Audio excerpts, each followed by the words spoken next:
Cordial saludo, profesora.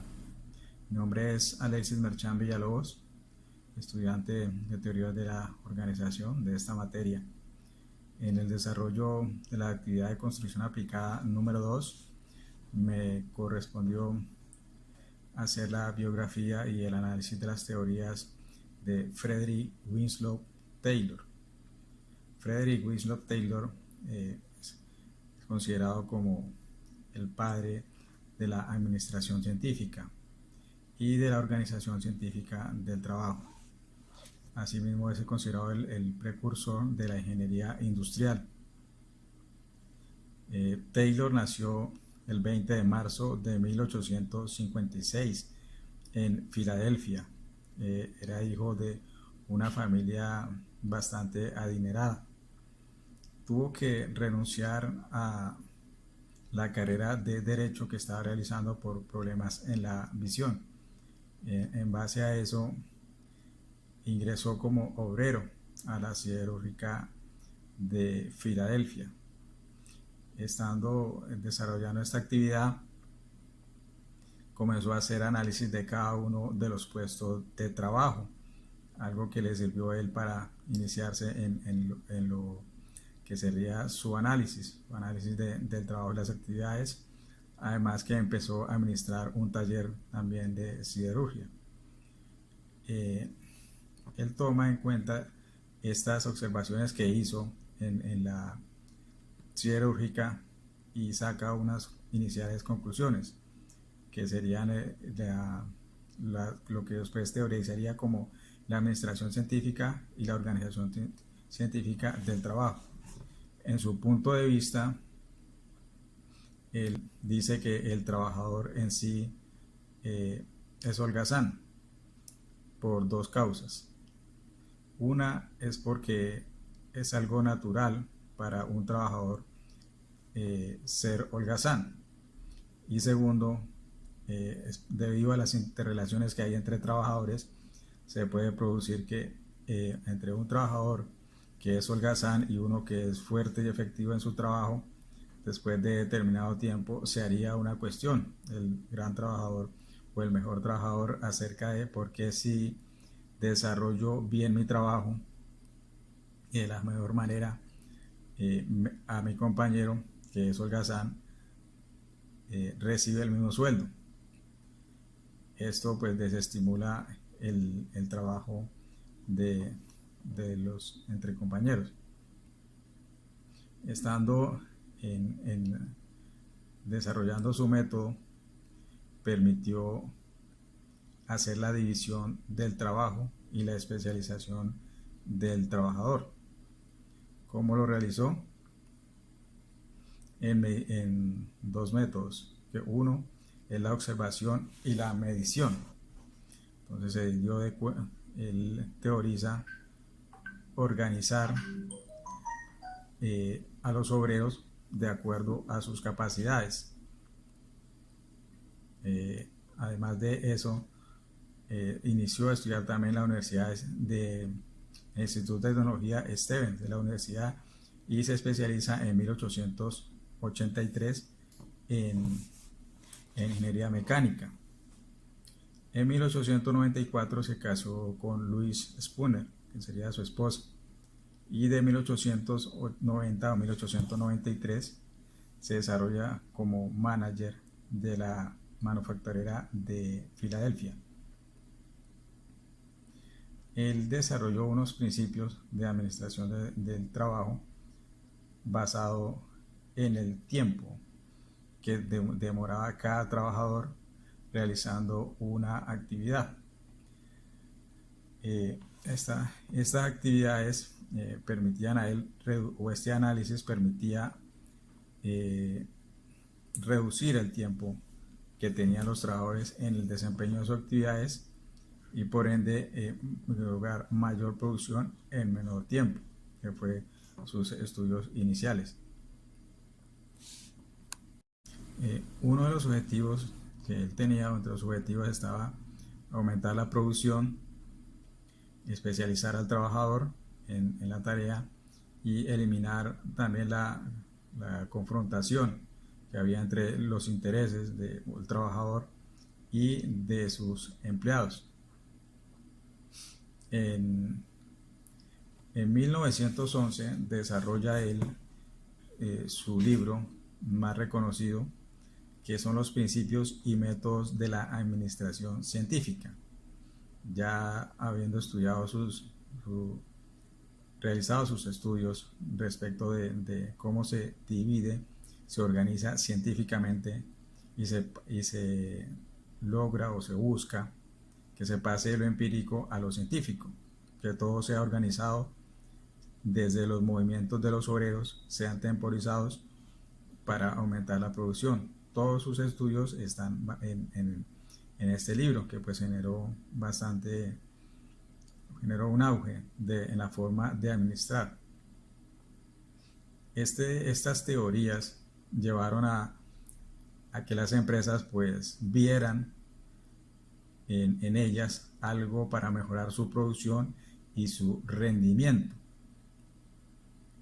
Tuvo gran auge sobre finales de 1800 a 1900, o a los inicios de 1900, cuando él buscaba o aumentar más la producción. También descubrió en su teoría que las estimaciones o las estimulaciones al trabajador eran referentes a la parte económica. Por eso también se desarrolló unas compensaciones monetarias por cada pieza entregada durante su tiempo determinado.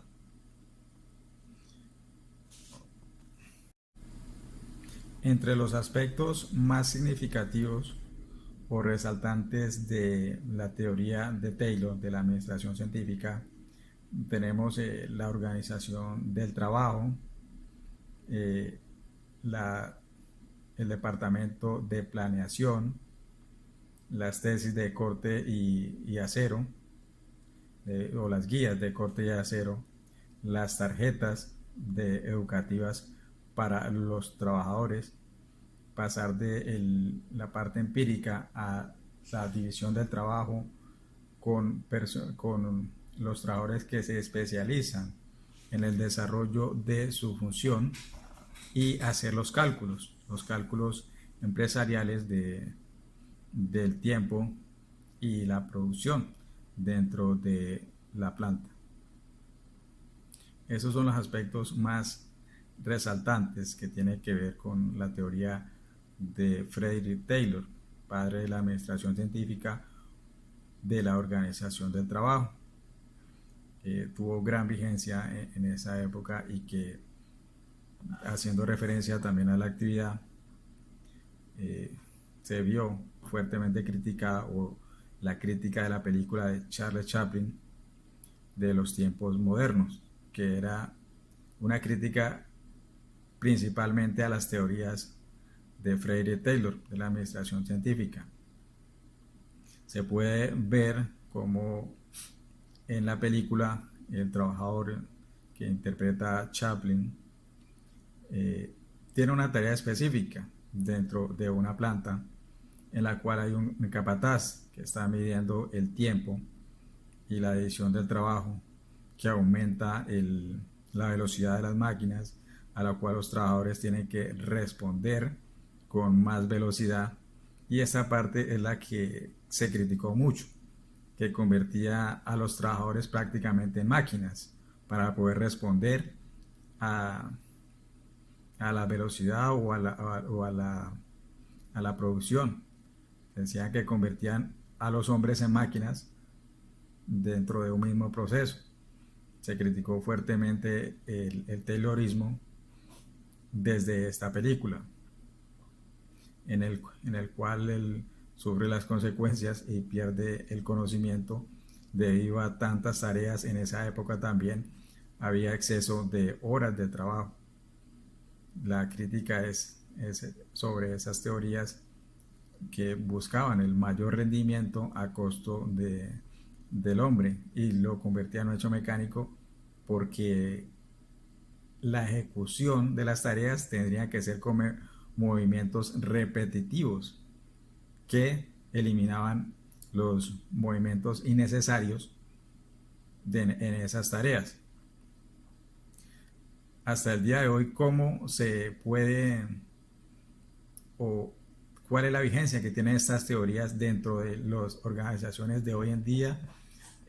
Puede ser la especialización o es la especialización del trabajador en las tareas que son asignadas. Hoy se capacita a los trabajadores para que las capacitaciones que ellos tengan pues repercutan en el beneficio del proceso dentro de una empresa. Un trabajador más capacitado pues es alguien que se especializa en su actividad, y esto permite pues una repercusión o se beneficia a la empresa de los conocimientos que tenga el trabajador. Asimismo, en la parte económica, lo que tiene que ver con las bonificaciones de hoy en día, aparte de los salarios, también se entrega una bonificación en algunas empresas para generar un estímulo en los trabajadores por cada logro que tenga individual o propuestas de mejora o entregas o cumplimiento con los récords de producción. Esto genera pues un beneficio colectivo que pretende estimular el interés y el amor pues, de un trabajador hacia su empresa, mantenerlo motivado.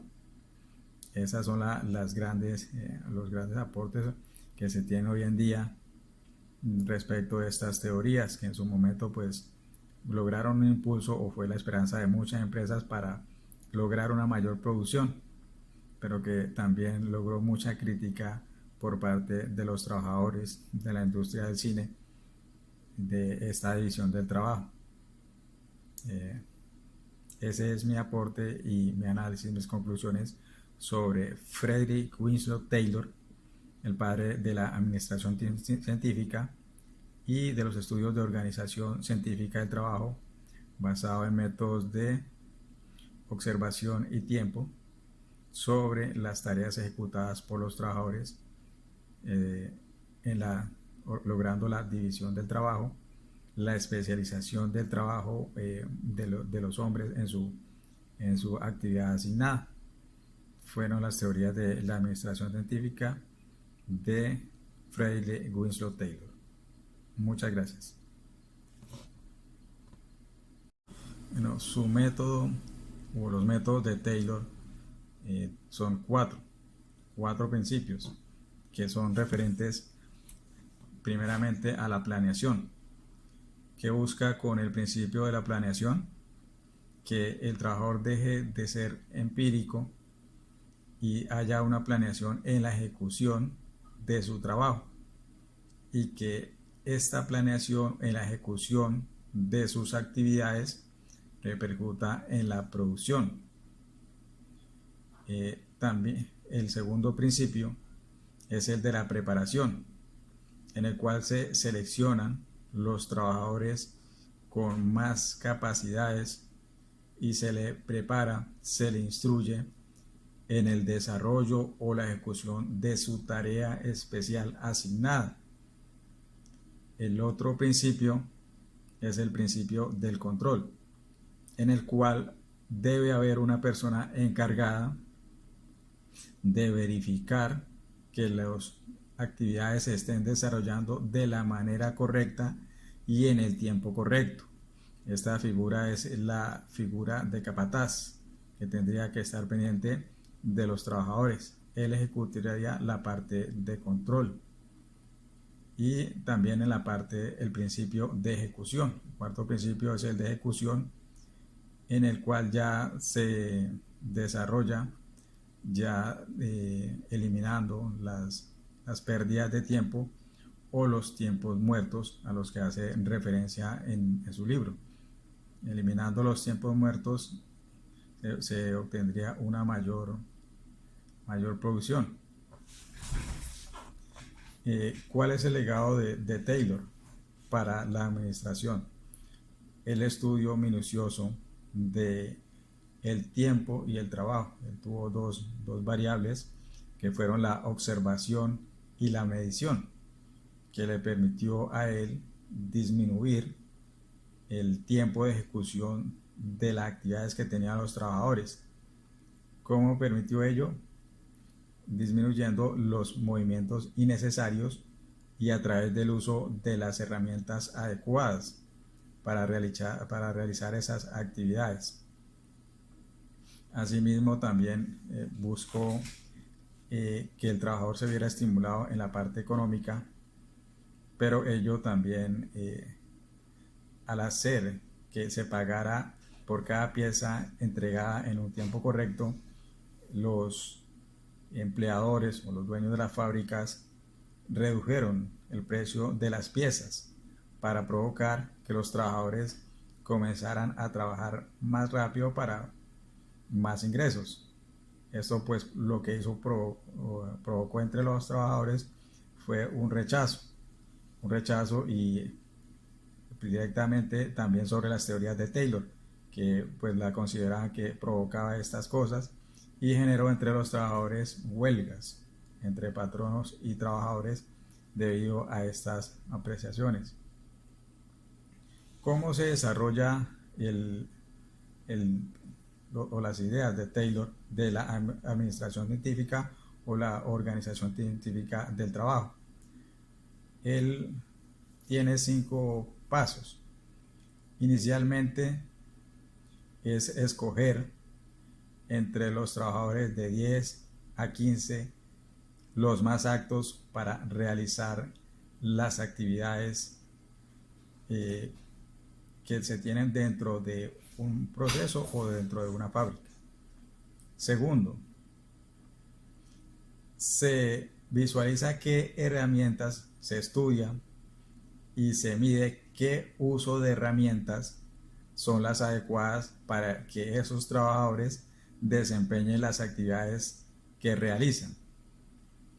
Tercero, se estudia y se mide mediante cronómetros el desarrollo de esas actividades y el uso de las herramientas adecuadas por parte de esos trabajadores en las actividades o las tareas específicas asignadas a la parte del proceso.